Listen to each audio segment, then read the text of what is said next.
This is RJ City, and you are listening to Let the Hate Flow Through You with Jeremy Shear and El Giordano Diablo. Let the hate flow!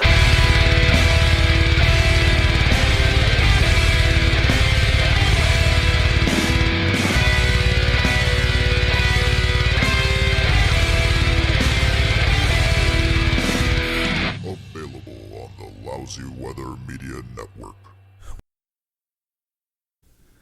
Welcome to Let the Hate Flow Through You, your weekly dose of audible hatred. I'm Jeremy Shear. El Giordano Diablo. And this week, we are joined by WCSB talk show magnate, the new host of the Drycore Family Orphanage, Wednesday night, Thursday morning on WCSB Cleveland.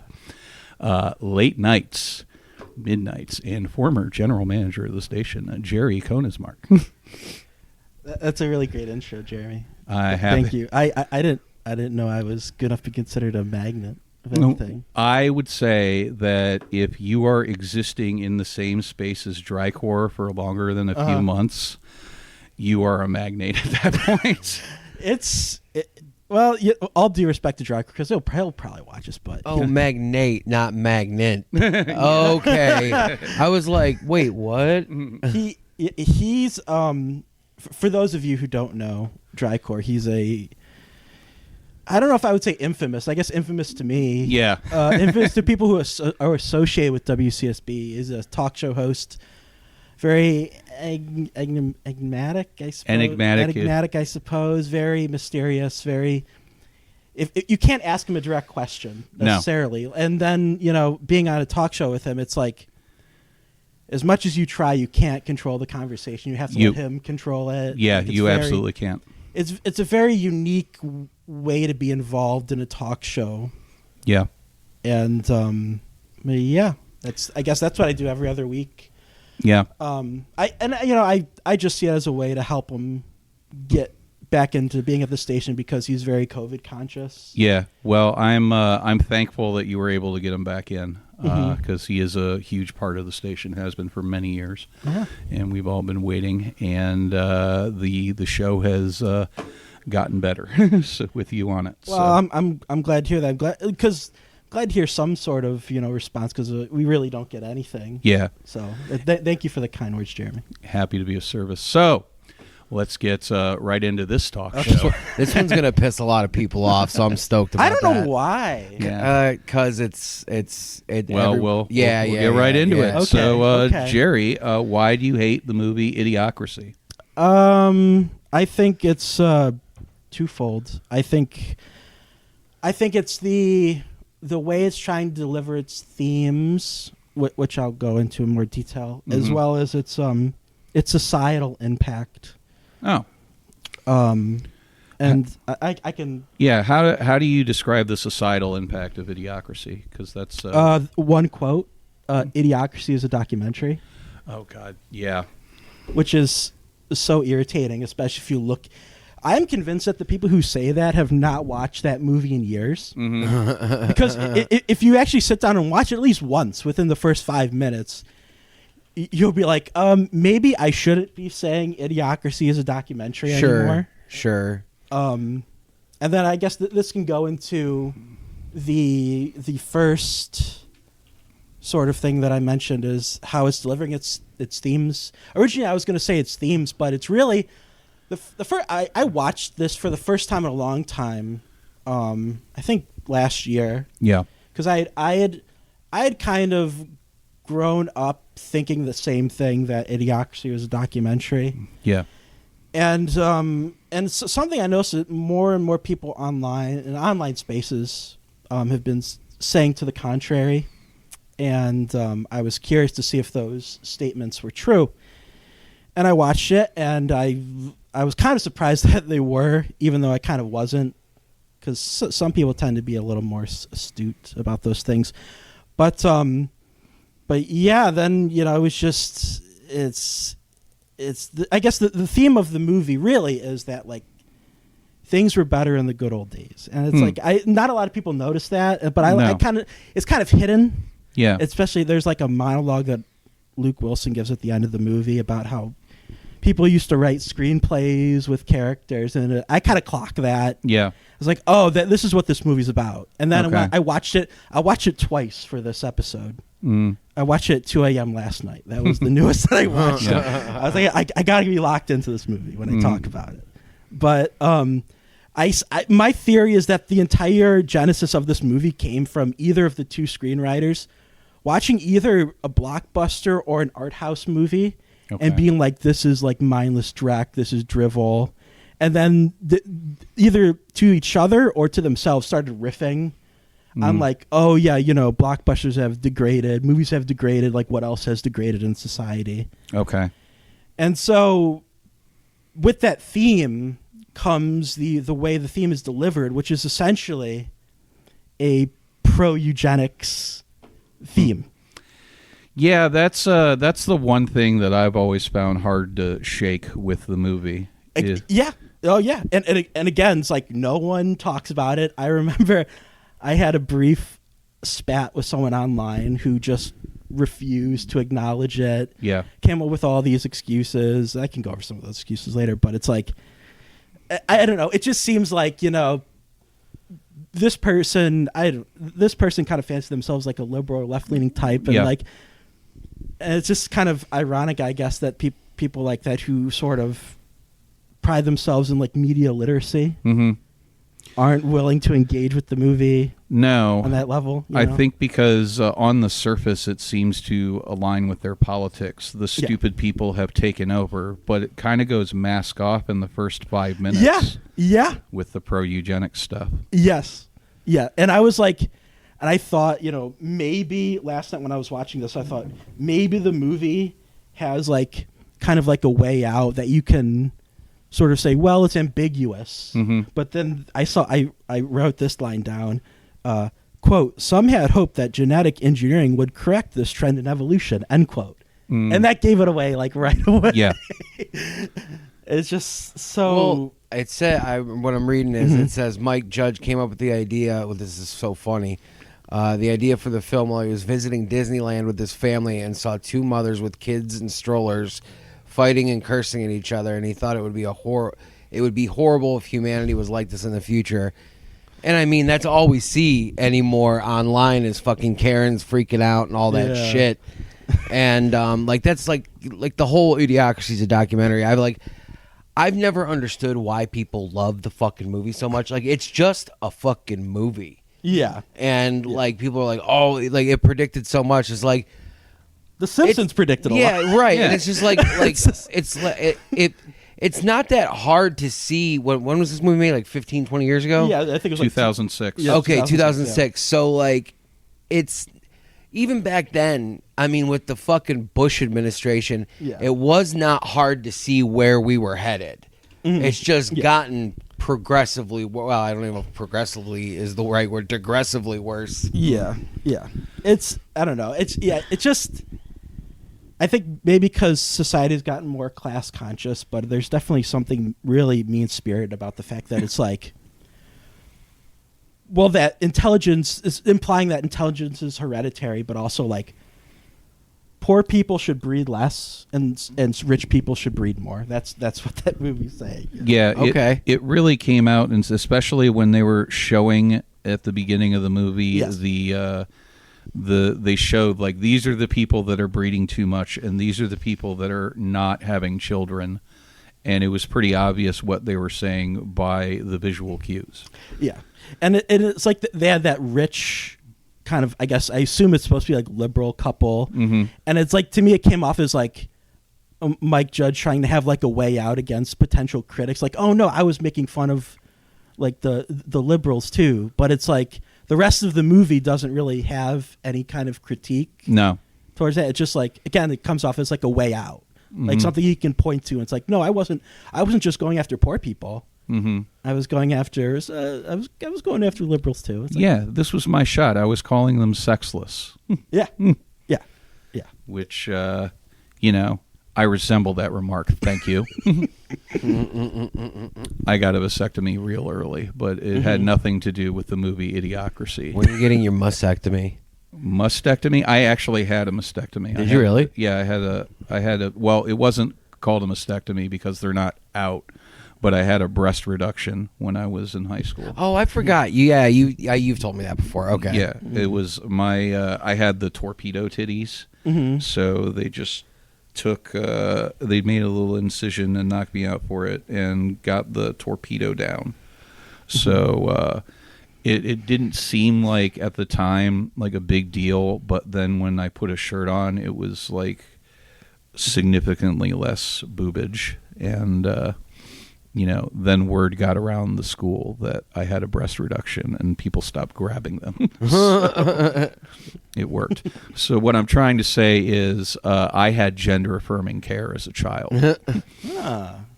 And those are the kind of things that you're voting against. You're leaving fat kids with titties, and you shouldn't do that. At any rate, back to Idiocracy, where titties come up a lot because it is a very oversexed society. Yeah. The thing that kind of stood out to me is just how, ironically enough, how mindless it is. Yeah. It comes off as like an unintentionally like Starship Troopers thing, where it's the kind of movie that would be shown in the society depicted in the movie. I don't know. It's just something I noticed. I think it was the first time I rewatched this for this episode. I was initially like so apathetic towards it. I was like, this isn't hatred for me at this point. It's just pure. It's like past hatred. It's like apathy. And then I watched it last night, and the hatred kind of did come back. I was afraid I wouldn't have anything to talk about because I was like, this is just so like, it's just nothing. Yeah, it's not the satire isn't even all that biting. No, really, it's just really basic. And I was. That's kind of how I always felt about the movie. Is like people, because it didn't do well in theaters or anything. It started doing well upon DVD release and then streaming. In like, I would say, 2010, 2011. Yeah. And I remember like I hadn't seen it yet. This is probably 2011, right as Netflix hit, and that was one of the movies on there. And like I watched it with a big group of people, like all my roommates, and they were just, and I was just like sitting there the whole time, like, this isn't even funny. Like I don't find this even remotely funny, and I like a lot of the people in it. Yeah. I think I don't think this is the movie that made Terry Crews.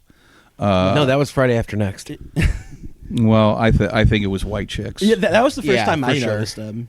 Yeah, I think Terry Crews is easily the best part of the movie. Yeah, without a doubt. I feel like his character, you could take his character and put it into like a comedy that follows like professional wrestling. Yeah, and it would be like, because I also think his character is like really likable in the movie, surprisingly. Like I don't really think any of the other characters in Idiocracy are all that likable. Sure, but Terry Crews is definitely he's the shining star of that movie. Yeah, but he's actually the president, so he actually cares about his people. He's not completely motivated by getting hand jobs at Starbucks. That is true. That is true.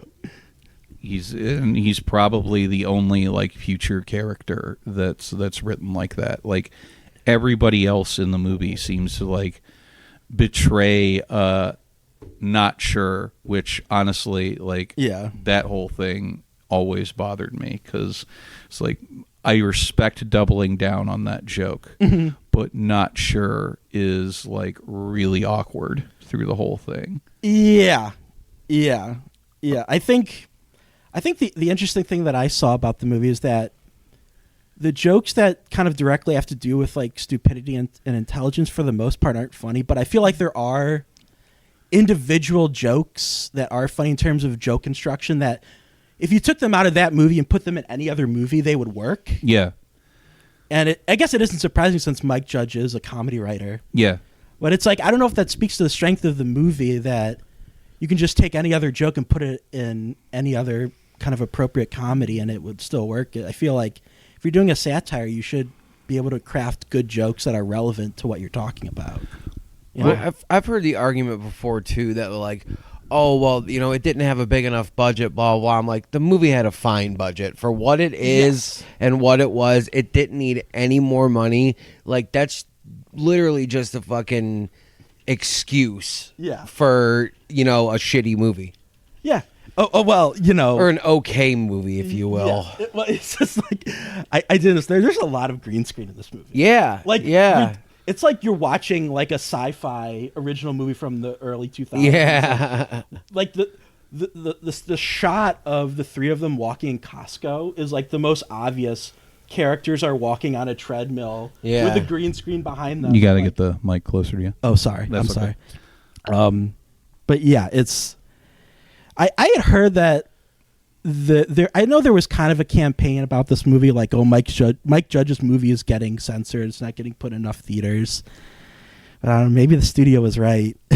I think they were because honestly, like if you just view it as a comedy and with nothing else attached to it, like it's not something that's going to play to mass audiences because like the base jokes, everybody is so dumb. Yeah. So you really have to buy into the whole thing in order to enjoy the movie. And I just don't think you can sell that to the same people that are going to go see Wedding Crashers or The Hangover. Because it's like those are people that exist in this time. This is like a weird fantasy where everyone has special needs.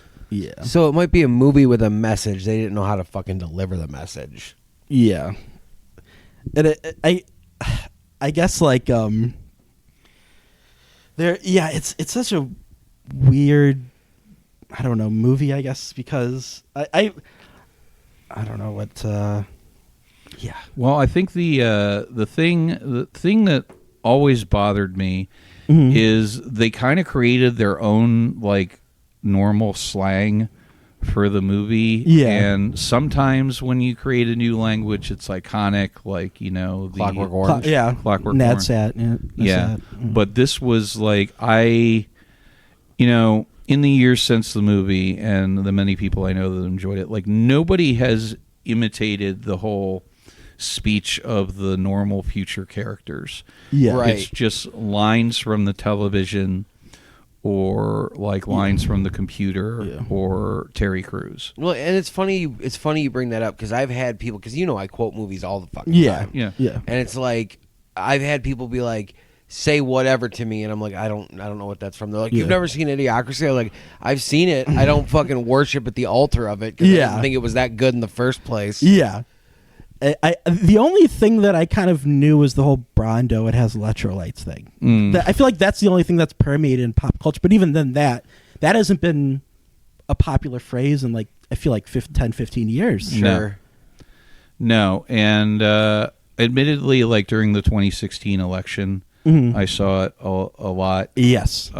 Because they were always trying to link Idiocracy to Trump. Yeah. And I know there's a popular kind of news outlet called Consequence of Sound. They do like music and movies. And just recently they posted like an image on social media that was like about, I think there's like supposed to be a UFC fight on White House. Yeah. White House lawn. And the caption they put was just Idiocracy 2006. yeah. It's like I guess, but it was, I don't know. But that's not what even the event was in Idiocracy. It was like a monster truck versus human thing. Yeah, I guess it was trying to talk about spectacle, but I don't know. It's so vague. Mm-hmm. I don't know. I just remembered. I know, like Jordan, you said that you saw this first on Netflix. Yeah. I saw this first on like Comedy Central back in the 2000s because I think this aired constantly on Comedy Central. Did it? Yeah. Yeah, I think that's one of the reasons it developed kind of a cult following, aside from home video. Yeah. I think they just pumped it out constantly on Well, yeah. Comedy I mean, Central. look at the other movies. Fucking Comedy Central used to play back then. Half Baked. Yeah. Like just like all. So it's like you can't. I don't know. There's a fine line when you're doing some kind of satire, as there should be. There's a fine line, but like when you are just overtly playing into your own jokes, like Sheer was saying, is like you can't give that to the masses. You know what I mean? And I don't know. Like I like. Don't get me wrong. I like Beavis and Butthead. You know, King of the Hill's funny. Yeah. But like again, I don't worship the altar of Mike Judge. Like I don't. Yeah. I don't care enough. You know? Otherwise the Good Family would have made money. Didn't he also do like Mission Hill? I think too. Or am I thinking of someone else? I don't know if he did Mission Hell. Like I love Office Space. Office Space is like one of my favorite fucking movies. Yeah. Office Space, I think, was more on point in terms of like it actually represented what people were going through at the time. And Ron Yes. Livingston's in it. So Yeah. there's that. Yeah, well, that's the other thing about this movie. It had a really, really weak lead. Yes, in Luke Wilson. It is surprising because again, like the Wilson brothers, not just Luke but Owen is like they're good actors. They can do both comedy and drama, but for some reason, I think this kind of comedy doesn't suit Luke Wilson at all. No, because he has to be the straight man against an army of like lunatics, and Yes. he just doesn't come off that way. No. And then you have Maya Rudolph playing what has to be like a terrible stereotype of like the black sex worker. Yeah. It's pretty bad. It's pretty bad. Yeah, I mean, she doesn't, like, there isn't a lot of redeeming characteristics to that portrayal. Like, it's not really that funny. Yeah, it's just kind of leaning into stereotypes and tropes. And it's like, I guess we're supposed to laugh at this. Yeah, because she talks with a black accent. Yeah. I mean, that was really what she brought to the table for that role. Yeah. And then you have Dax Shepard saying like the R slur. Yeah. I think the F slur too. Oh yeah, everything's gay and retarded. Yeah. Like this was, if anything, it predicted the future of comedy, where everything is gay and retarded again. That was the result of all this nonsense that's been going on. We can say retarded again on a podcast without people getting mad. I don't think I ever stopped. I mean, I really don't think I did. I didn't like just use it overtly back when we were doing this before. no, you But didn't. that just I don't know. That's one that never left my lexicon, if you will. I know too many. I knew too many special needs people to say it all the time. I get it. Yeah, like we had Marlon Pierce for a while. Like ruling the roost. Like, how am I going to say retarded when I've got this Down syndrome kid coming and doing all my shows? I'm not that way. But yeah, Idiocracy, like, really under the cover of satire, like, really pushed forward like everything's gay and retarded. And I don't know if that was a comment on the evolution of modern culture, but it didn't like land. Well, no, but I mean, like, even in 2006, like that was the year I graduated school. Everybody was still saying that shit. That really didn't get, like, I would say in the early 2010s is when really people started like, hey, yeah, you can't say that shit anymore. You know, like, so I don't know if it was a comment on that, because that's kind of a weird thing to make a comment on when everybody's saying it, unless you're saying don't say it. You know what I mean? So I'm not sure.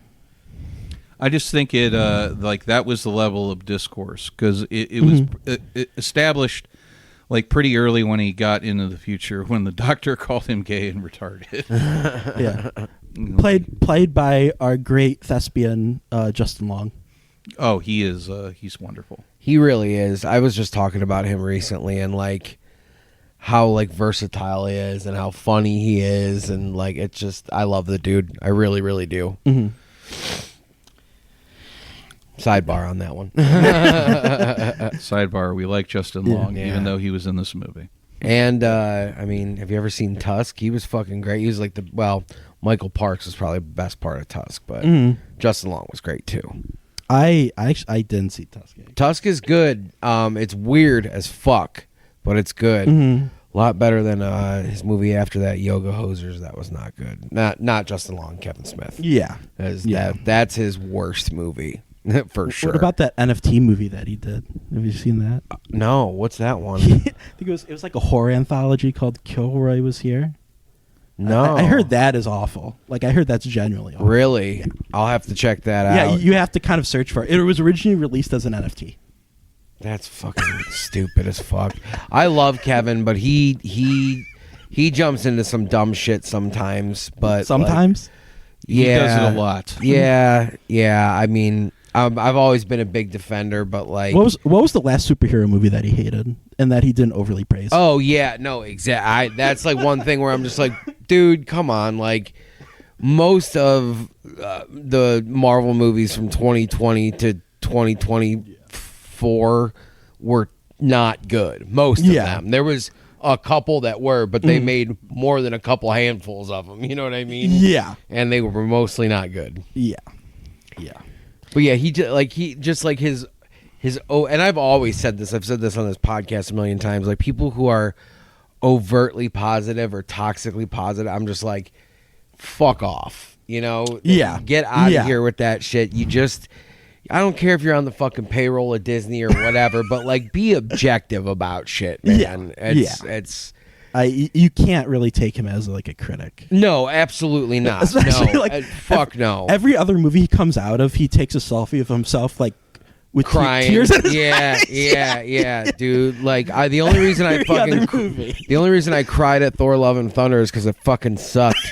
That's why I cried at that movie. Yeah, like they took two great characters and fucking just shit on it. I couldn't get through the first scene, dude. Of Thor. No, it was so bright. Yeah, and really looked unrealistic, and I couldn't handle it. Christian Bale fucking hated that movie because, like, not only because it wasn't good, but like, he said that like the reason he took the role is because he read some of the comic books and he thought Gore was such a good character to be able to like actually use some range and stuff. Yeah, and he was like, but I was in front of a fucking green screen the whole time. He goes, how am I supposed to do anything with that, you know? Yeah. And I get it, you know, when you work with Nolan for what was it, 6-7 years, and then they're building sets and you're working in Chicago and and there's a real feel to it, whereas oh well, he's an alien, so you know we're just gonna throw him in front of a green screen, and like Sheer said, turn up the fucking brightness to 950. This is how they solve the color saturation problem in movies instead of doing color correction and you know. They also need to get audio mixing down when they release the shit to fucking home theaters. Yeah. Well, even older movies, they're remixing it, so it sounds just awful. There's been a lot of issues with tape transfer too. Like, they just do the bare minimum and then release it to streaming. Yeah, it's a problem with a lot of old British TV shows. But you mentioned a lot of green screen in Idiocracy. Yes. So I'm trying to put my mind back into that. Was it just the set design was all green screen? Like, they didn't actually build any of those like dystopian cities that they wandered around, or pretty much like in the kind of the close-ups. Like the like the moments where it's like there isn't much depth to a shot. If it's like the characters in front of a building or something, right? That's practical. But then like the more vast shots are very clearly green screened. Okay. So again, like I was saying to Jordan, there's a shot where Dax Shepard, Maya Rudolph, and Luke Wilson are walking in Costco. Yeah. And there's like a downed plane in the background of the shot. It's very clearly a green screen. It's like, it looks like they're walking on a treadmill with a green screen. Like, it's like stereotypically like a cheap green screen thing. Well, I think that's the kind of shortcuts people started to take in order to make it so it was a sub $10 million budget. Because you can't build an entire city. That is true. At like the same time, it's like you look at like Escape from New York, where John Carpenter shot in like I think it was like a couple like 10-block radius of like buildings, and I think it was like Minneapolis they were tearing down. Okay. Like, it was just like, oh yeah, all these this like blocks of buildings. Yeah, we're gonna tear these down. That's because like, John Carpenter's a genius, and Mike Judge isn't. Yeah. It's like, oh yeah, he's a butthead. what's the Mike Judge auteur, touch? What's boring looking shots, green screens. I think this is his last movie too. I don't think he's made a movie since. Has he not? Let me double check that. Because I feel like the two main ones are just Office Space and this movie. I don't really. He had another movie about like a factory, I want to say, that did not do well at all. Yeah, it must have. It's not talked about anymore. Mm-hmm. It must have been really bad. Mm-hmm. Like worse, somehow worse than this movie. If I've never heard of it. Yeah, it was. I think it had a very limited theatrical run, Mm-hmm. and then it immediately just went to fucking Streaming. yeah. Yeah. Well, it wasn't even streaming at that point. Mm-hmm. It was the DVDs. And one thing I did want to bring up is I worked at Blockbuster when this movie came out on DVD. Man. So I was also responsible for setting up the new release wall. Mm-hmm. We got 2 copies of Idiocracy. Really? Yeah. So Just it two. had, Just two. so it had 1 spot on the wall. Oh wow, he did Extract. Extract was the one I was thinking of. Yeah, I've Well, never and heard what's of funny, it. he's got one coming up. You said automated something. He's got a movie coming up, automated trucking. Really? Yeah. But here's something I did not know. He directed 20 episodes of Silicon Valley. Really? Yeah, I did not know that. Yeah, that was a Mike Judge thing. I was Judge not Joint. aware of that. Yeah, that was the last successful project before this re-release of King of the Hill. Isn't he also doing a redo of Beavis and Butthead as Yes, with actually you can see Chris Paw and Drew Mulkin's review classic Beavis and Butthead as well as the new Beavis and Butthead. That is their Highland, a Beavis and Butthead review well? podcast. But Do you know what Mike Judge's ideology is? no, I don't. He's a libertarian. Oh, of course. So he wants to have sex with children. Actually, all libertarians want to have sex with children. Yes. They're very particular about age of consent laws. Yeah. They're very strange about that. So Extraction was the last movie he directed, or Extract. But he, these are actors. Looking for anything else he wrote. He has a story credit on a movie called Action Point, and then I know Action Point. And then Beavis and Butthead Do the Universe in 2020. I never saw that. I'd heard mixed things about it. I know there were some people who liked it, some people did. I like Beavis and Butthead, but I'm not. I don't know. Maybe I need to really. I liked it when I was a kid. Yeah. I need to sit down and rewatch it because I probably would like it if I rewatch it again because the humor is broad enough. And it works. I don't have a problem with Mike Judge's TV writing. I think Beavis and Butthead and King of the Hill are pretty funny. Yeah, and Silicon Valley was good. You know what's funny is the hippie teacher in Beavis and Butthead was based off my speech teacher in from Highland High School. I don't remember if he taught at Revere, which is where I think Mike went to. But that teacher we always thought was real creepy and shit because he was. And about 2 or 3 years ago, he got busted for fucking a student. Yeah. But yeah, that guy, that hippie teacher is based on Mr. Brooks. Hey, Mr. Brooks, fuck you. You're probably getting pounded in the ass in prison right now. Well, I mean, prison culture has evolved, Jordan. They're not begging all. Oh, woke prisons now. Yeah. Okay. Yeah, they're like the MAP ideology has spread throughout our prison systems, and now they have their own units. They're here. They're pedo. Get used to it. They're here. Never mind. Never mind. No, that's obviously all lies. So have you looked into the co-writer of this movie? No, who was the co-writer? Ethan Cohen, not Ethan Cohen of the Coen Bros, but Ethan Cohen, E-T. No, it might have been good if it was Ethan Cohen. Yeah, but he co-wrote Tropic Thunder Okay. and Madagascar 2. Oh. He wrote Men in Black 3 Oh no. and directed and co-wrote Get Hard and Holmes and Watson. Oh, This is man. who we're going. This is who we're going to for some great satirical insight. You know what's funny is there's a and don't get me wrong, Men in Black 3 is actually underrated. It's pretty good. The one with Jermaine Clement, that's pretty good. I think that's who it is. I think it's just fine. I like it better than the second one personally, but that's neither here nor there. But some of the movies you named, I was like, oh, this all tracks. Like this fucking tracks. Okay. Mike Judge like, who can I collaborate with? To get my great satirical vision on screen. Let's get the guy. I don't think. What did he write before? I think. He so his previous experience was all television before Idiocracy. Oh, that's right. Idiocracy was his first feature.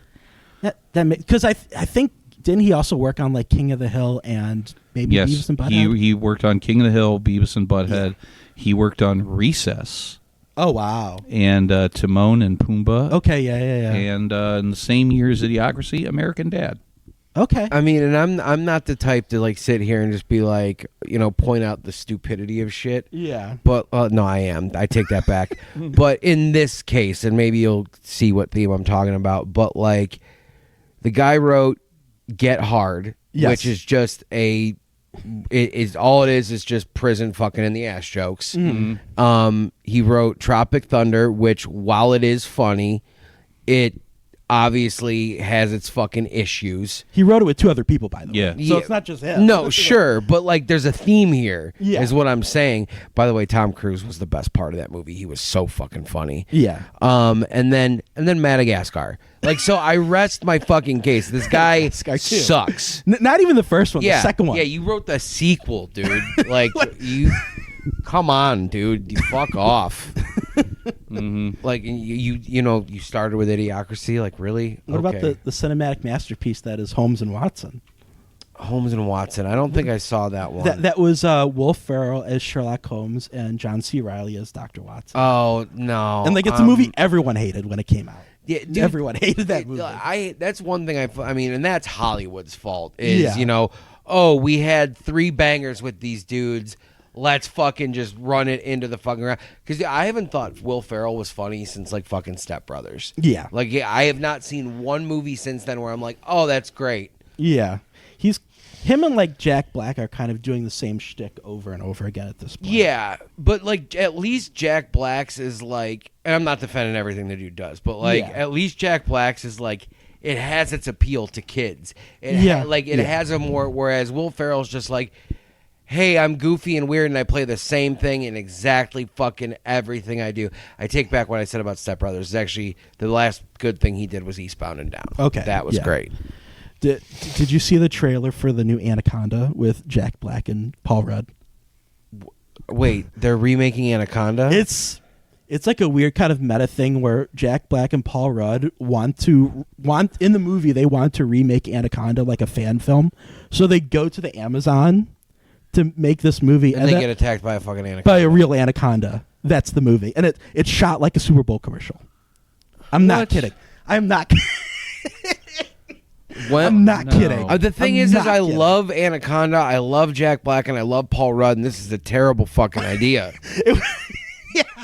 It was a terrible idea when I first heard of it, and then when I saw the trailer, it confirmed all my It doesn't even sound real. I know. It doesn't even sound real. I know. Okay. I know. It's real. I will watch it. I will watch it. It will have to be either completely amazing or completely awful. Can they get John Voight's like corpse from the first one? Would be so That would funny. be fucking great, dude. And Ice Cube better fucking have a cameo. I was gonna say they could get like John Voight to make a cameo, but actually like get Ice Cube. Would be the snake should be. They should go fucking like supernatural with it, and the snake is John Voight. That would be dope. I just imagine the movie is going to be Jack Black yelling at the snake and Paul Rudd trying to seduce it. And do you think there will be a Sex Panther joke? Yeah. So maybe if we spray Sex Panther, it'll work. Speaking of John Voight, there is a joke in the trailer where it's like he gets Jack Black gets eaten up by the by the anaconda gets spit out like John Voight, and they think that he's dead. But then like the bit is like, oh, they set him up as bait, but then it's revealed that Jack Black is still alive. What? So he's like covered in like Slime. anaconda slime, and they think that he's dead. He wakes up right when the anaconda. This sounds like something Dwayne Johnson turned down. Like where he was like he was too busy "Nah." making Jungle Cruise. Yeah, right. Exactly, dude. That's where my mind went. Like 100%. Do you have a movie in the jungle? Dwayne the Rock Johnson would like to do it. The Rundown, Jungle Cruise. I still love Walking Tall though. Walking Tall. I Was a fun remember movie. I liked it a lot when it first came out. I know like the guy that it's based on. Like he was this guy. He's like a sheriff. Yeah. Did you hear the recent news? Yeah, It was that he killed his fucking his wife and shot himself in the face. Yeah. Yeah, sure. They talked about Buford T. Pusser. Yeah. They talked about him on Cornette's podcast, and yeah, it's pretty funny because like that guy was like he was a hero to so many fucking people, Yes. and then like all this recent evidence comes out because he said it was like he was driving with his wife and like these dudes came up and shot at him. Blah blah blah. Yeah, it was like a hit or something. Yeah. Yeah. And none of that's true. Yeah, I've been meaning to watch the original movie because I'm a huge Joe Don Baker fan. Sure. Okay. So it's like it's been in my mind. Like I remember, like I enjoyed the Rock version. It's like I should really sit down. It's not and like watch. a great movie, but it's a fun, just like action movie. You know? Yeah. Yeah. I always enjoyed that one. I mean, the Rock's movies early on were fun, dude. Yeah, Like, he seemed pretty like kind of self-aware in an Arnold Schwarzenegger kind of way. And now he's trying to like with this new one. What's it called? The Smashing Machine. Yes, Yeah. with Like- Benny Safdie. You know what's funny is like, and I've heard this like from other people, other podcasts, is like, I guess he got like a 5, 10, 15 minute, however long standing ovation.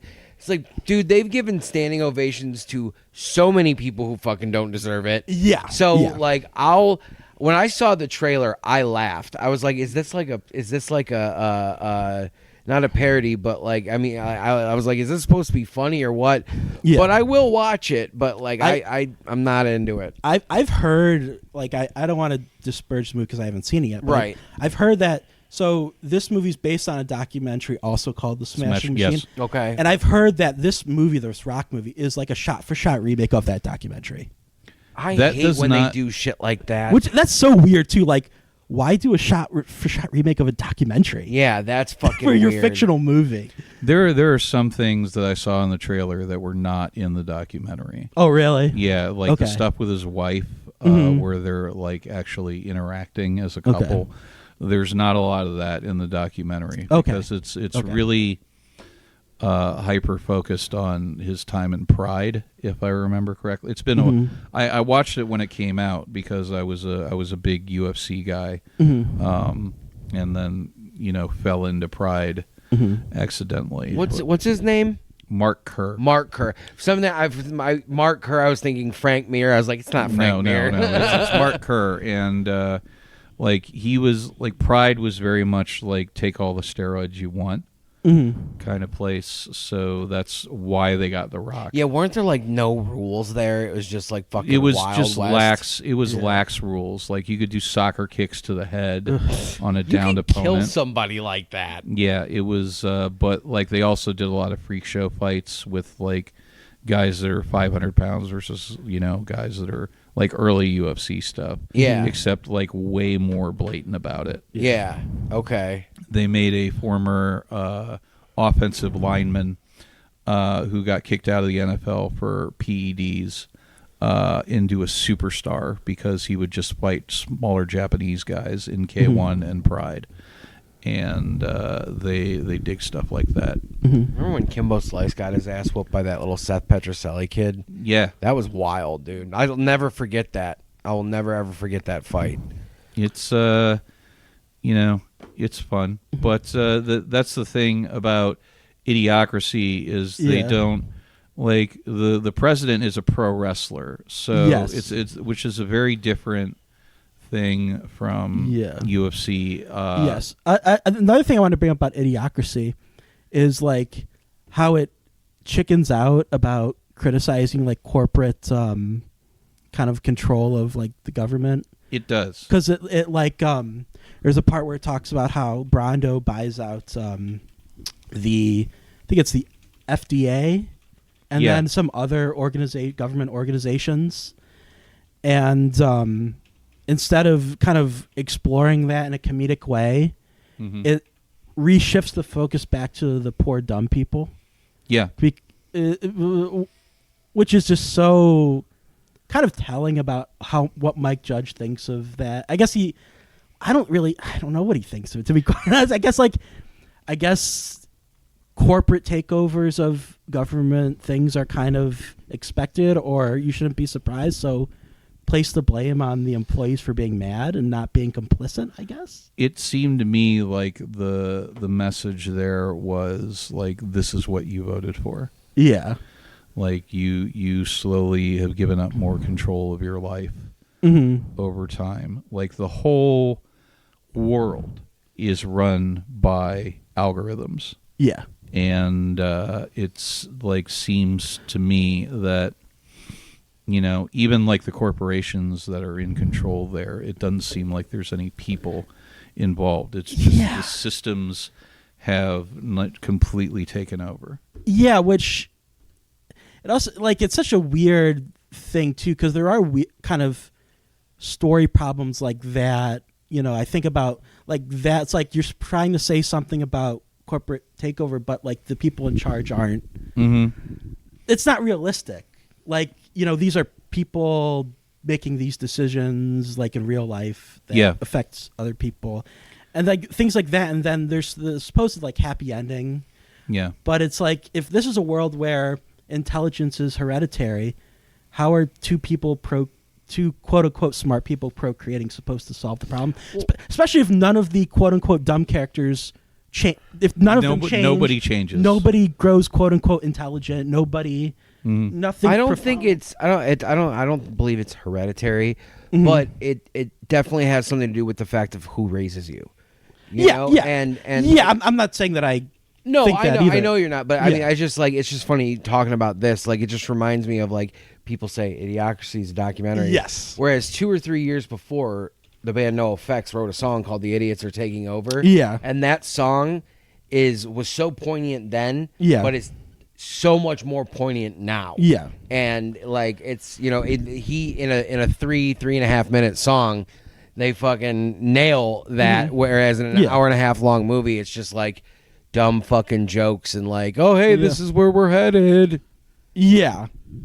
It's just silly. So I have kind of like a few things, like a small list of like counterpoints. Sure. To why people, I guess, like this movie. I tried to come up with sort of retorts to it, but I don't know. I couldn't really. Okay. But I'll go to it. So the first point is that they like that it's exaggerated satire, which, yeah, it is, but is it good exaggerated satire? Yeah, just because it's exaggerated satire doesn't make it good satire. Exactly. Yeah. This is like, if you ever... I didn't think it was possible, but I feel like this movie is kind of like a good case, one example of like how not to do satire. No, absolutely, and it's just funny because it's Idiocracy, whatever.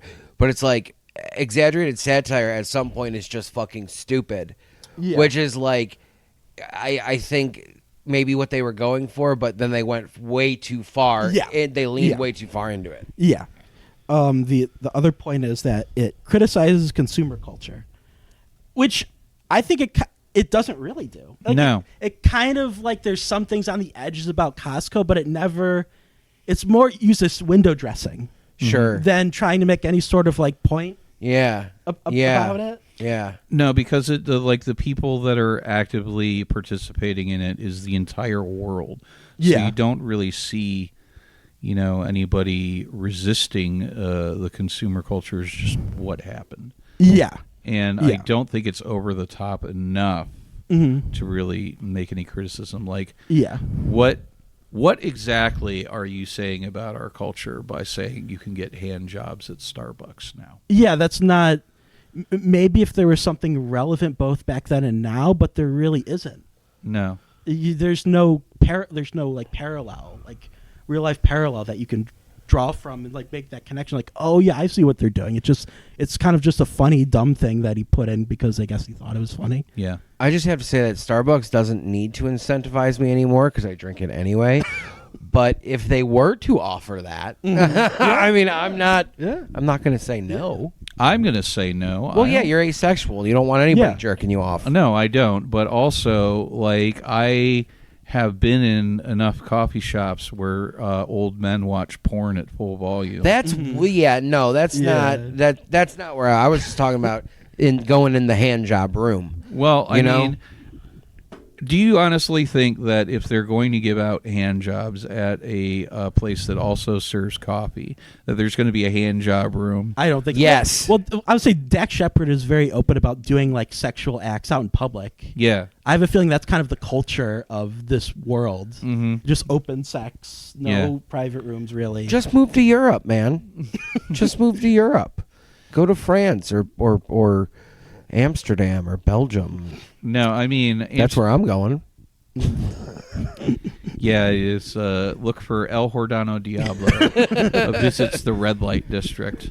He's going to be the Anthony Bourdain of Pussy for Hire. You might even get a TV deal out of it. Dude, I love where this is going. Imagining Jordan's voiceover. He's walking the streets of Amsterdam. It's like, wasn't good last night. I'm going to try it.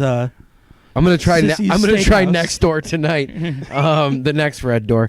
Every time I smell my mustache, I can smell the pain of last night's session with the dominatrix. I thought she was just a tiny little goth girl, and then I was wrong. I'll tell you what, though, if I wind up in the red light district, the chances of I would bet on the chances of my sobriety not fucking lasting. Yeah. Let's put it that way. Yeah, it is. It's very difficult to let yourself My go. sobriety will last strong tonight. Because if she cries again, I'm gonna need a drink. So the other point, the other counterpoint is that it criticizes anti-intellectualism, which I think out of all of these, I think it's probably, I guess, maybe the most accurate, I suppose. Mm-hmm. But I guess, like, again, it's such a broad thing. It's such an easy target. Like, it's such a big target.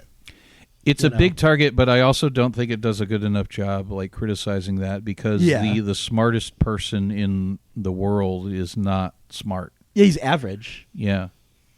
And I'm not sure that, average intelligence person saves the world is not an anti-intellectual critique. Yeah, I guess it was like Mike Judge trying to do like a populist sort of thing. It's like, the average Joe, the working man.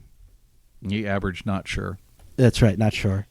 And then the next point is that it criticizes societal neglect of education, which is such a that's weird too because, like, again, in this world,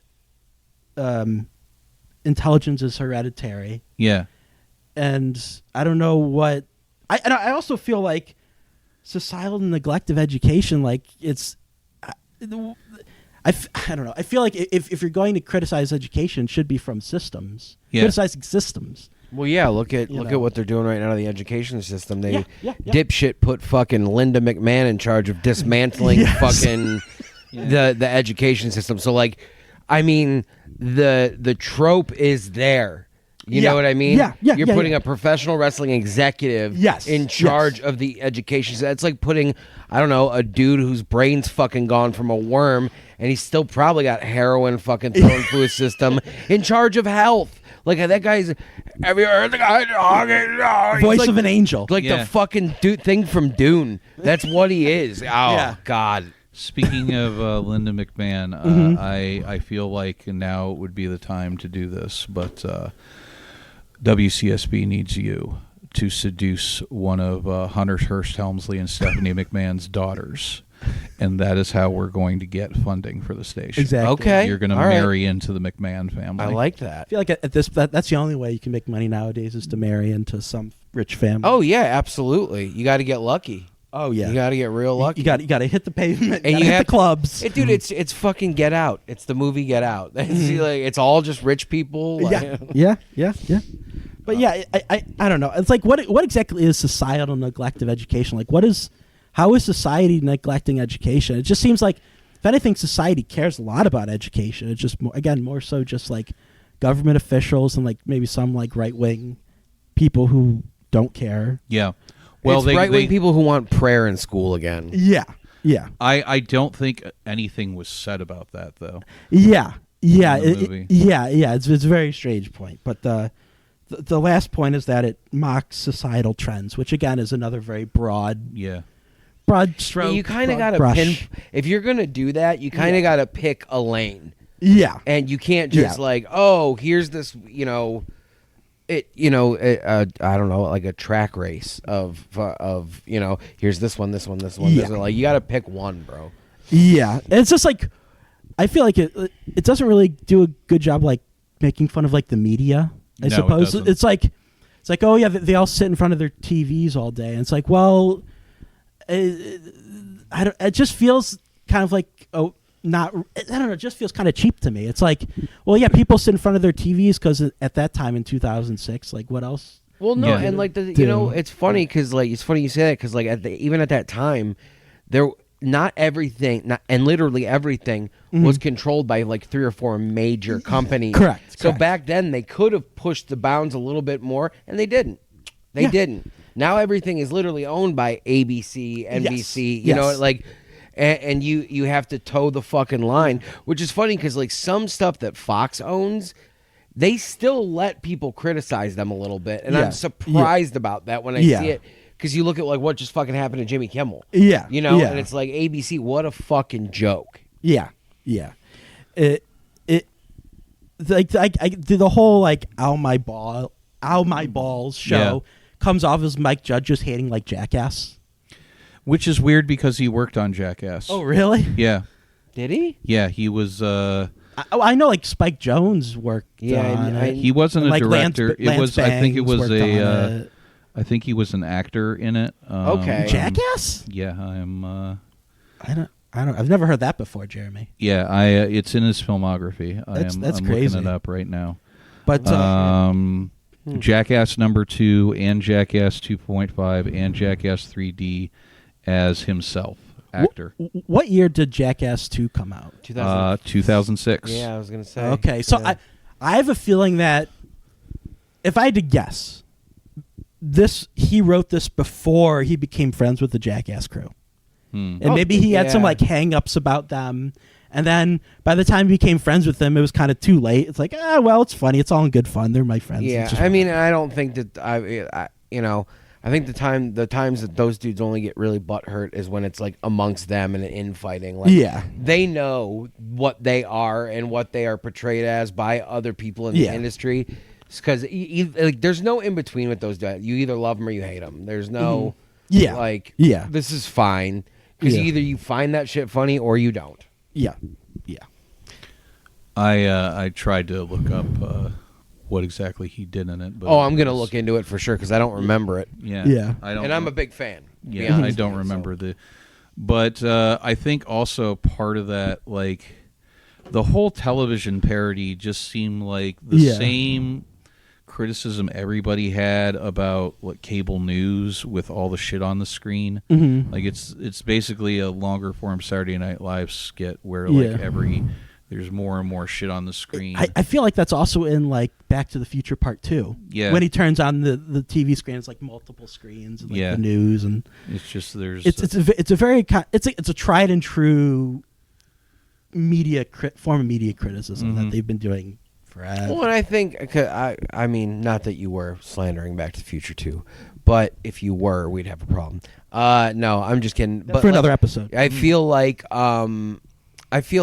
that was because Back to the Future 2 was what, 89 or 90? Yeah, that's right. So like I just think that was, and they're not the first people to do it. I think that was pulling from like a 1984 or Ray Bradbury Fahrenheit 451 type thing, you know. Brave New World. Yeah, Brave New World. Yeah, absolutely. I just think that's where that would pull from. Yeah. And then obviously like it just gets stepped on. So yeah, it's like stuff like the media stuff is, again, it's like I feel like maybe Mike Judge's vision was too broad a scope, that he couldn't cover everything he wanted to in detail, but I feel like that's just really sloppy. Yeah, I agree. Like if you're going to make this really sweeping, broad criticism, then you would have to write better jokes and or make the movie longer. Well, yeah, and you know what? It feels the movie feels like a first pass. Yeah. Like it feels like it didn't get rewritten and rewritten and rewritten. Yes. Like, oh, we have this idea. Yeah. Let's just go with our first one.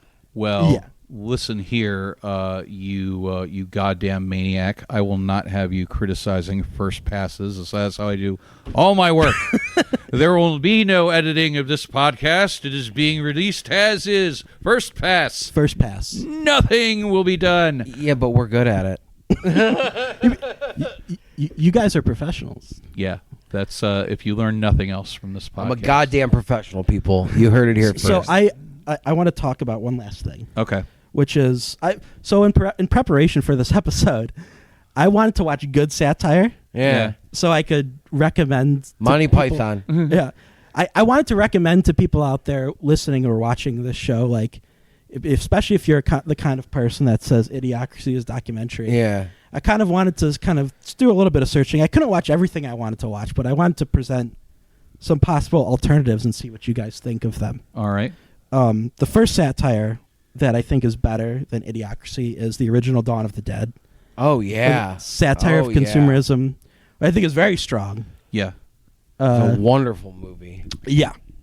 I don't think it's controversial to say that I prefer it over the Zack Snyder version. No, that's not controversial at all. I feel like a lot of the people that love that movie like it because of nostalgia. Yeah. Like, I tried to watch it recently. I thought I would like it as like a basic blockbuster kind of thing, but even then I was like, this is too much. It's I don't hate it. It's just like it's just there. Mediocre. Yeah. Like, it's fine. Like most of Zack Snyder's shit. Yes.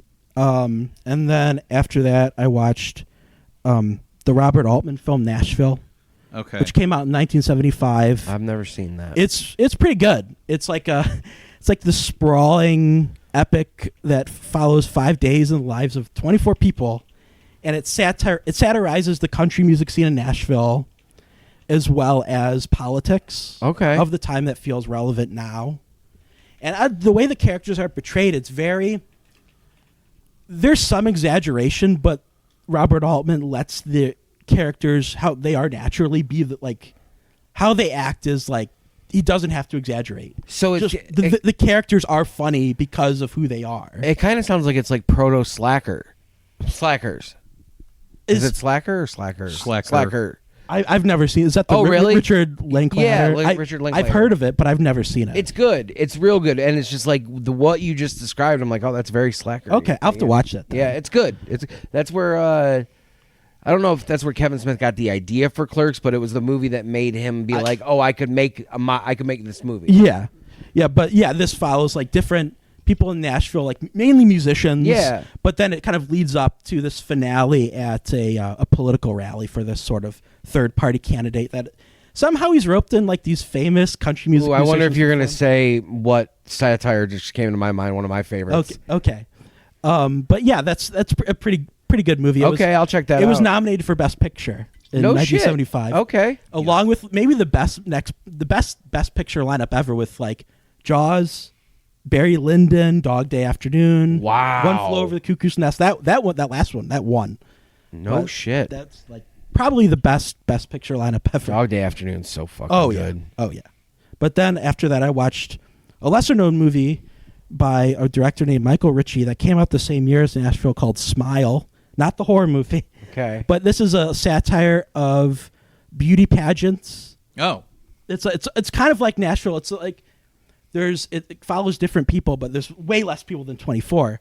But yeah, it follows this beauty pageant in this small California town. It pokes fun at both these beauty pageants and small town life and like how it's very insular. Yeah. And so it's like really, really good satire with Bruce Stern.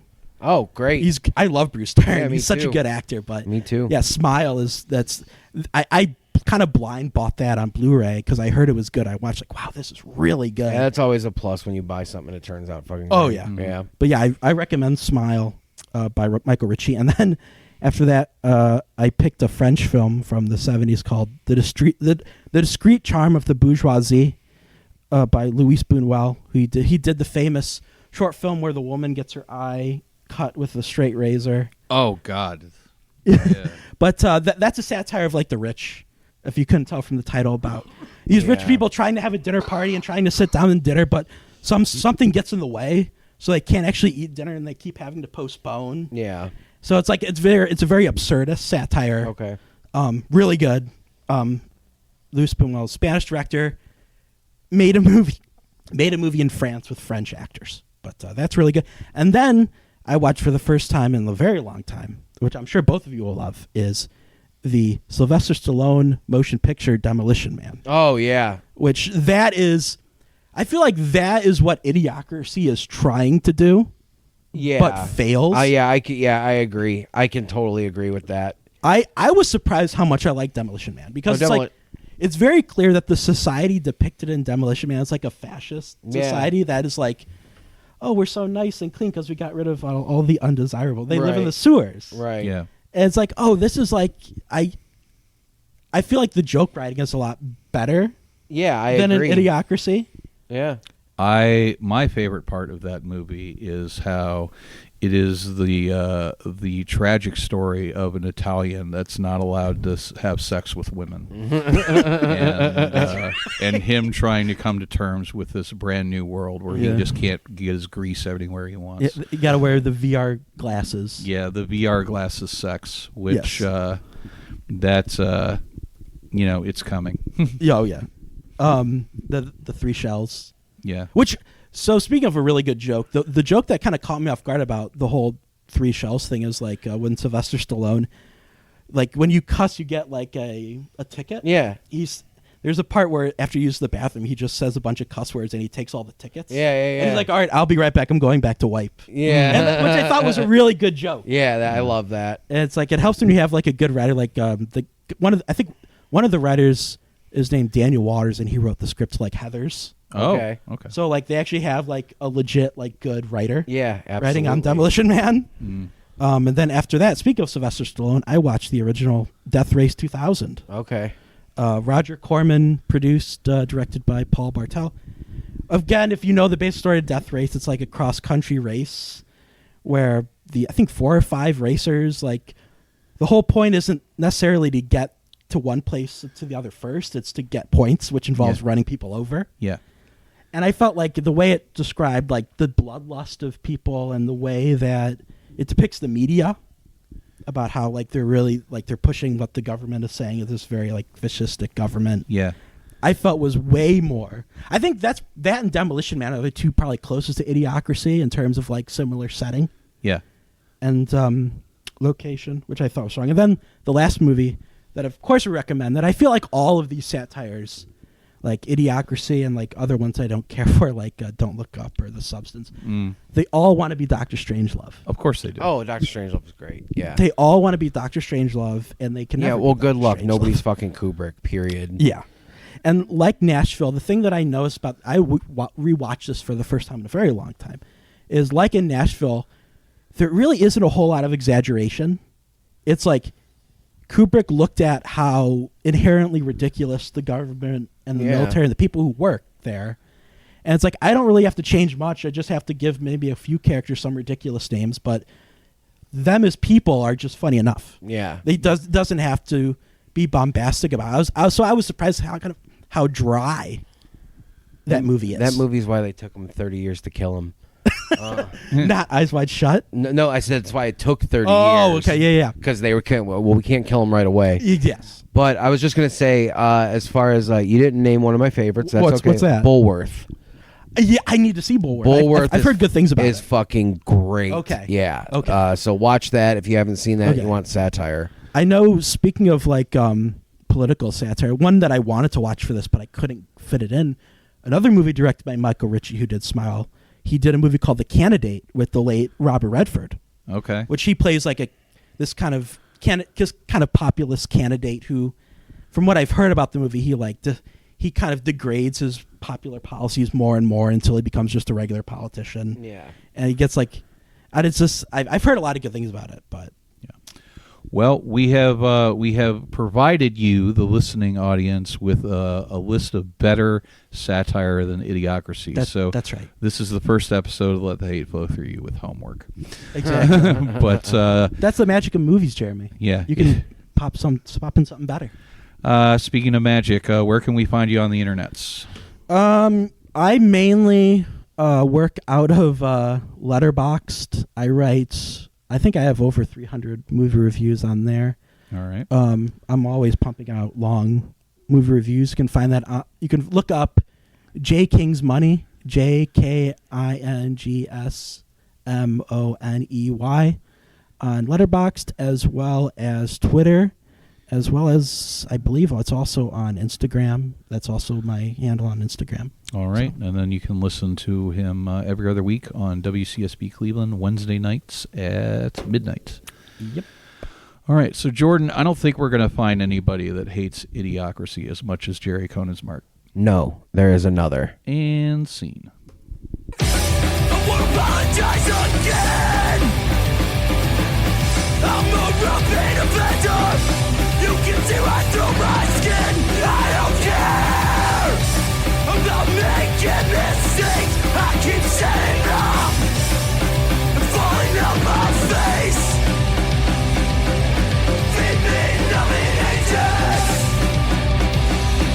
Drag me to the ring. Another discharge paper. Diagnosis drunkenness. I keep my bruise and my brain and under the punches. And I was meant to take. This has been a Lousy Weather Media Network production. Find new episodes and archives at lousyweathermedia.com.